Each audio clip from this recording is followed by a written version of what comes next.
tiller arm perform a bow approach, a long side approach, a stern approach, and a J-turn approach. And then you say all out, all the troops to get out. That car, get out and take on the boat. All right, that's full throttle. Go to the spin, clear breakaway. That's your back, and I say break it away. Our engine's not putting out any power. Ours like real all in. All out, all in. Prepare to break away. Prepare to break away. Breaking away. Back in.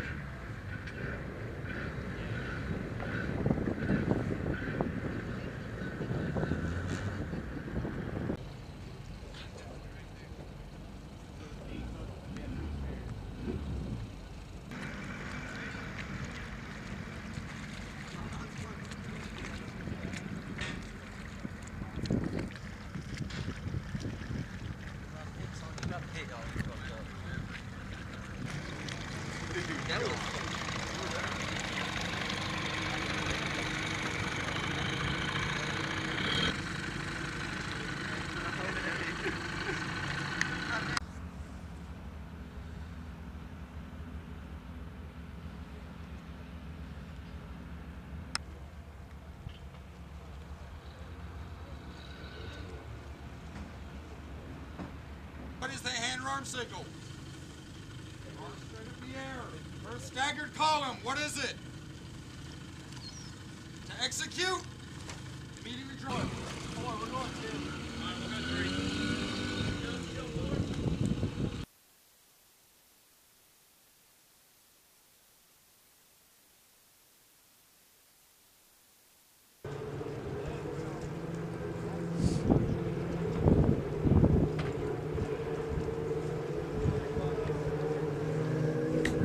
What we were just doing here on the docks, it's called small boat handling, and simple process. You're just taking the boat and parking it alongside a dock, just as you would a regular vehicle.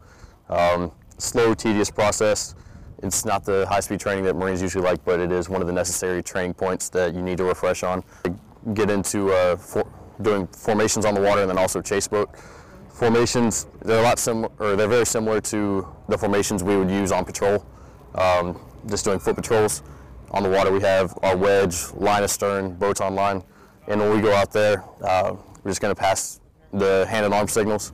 You can do the formations with any number of boats. A lot of it's based off straight lines going in different variations or bent in certain points. For example, you have line astern where all the boats are in one single file column. You would have staggered column to where it's basically 2 straight lines slightly offset but still traveling in parallel directions. You have your wedge, which is basically like a triangle, spearheading through the water, and then you have your boats on line to where all the boats are in a line but traveling in the same direction. The 1 and 2 man, they ride up on the gunnels. The gunnels are the outer tube that goes around the boat. They ride up on front.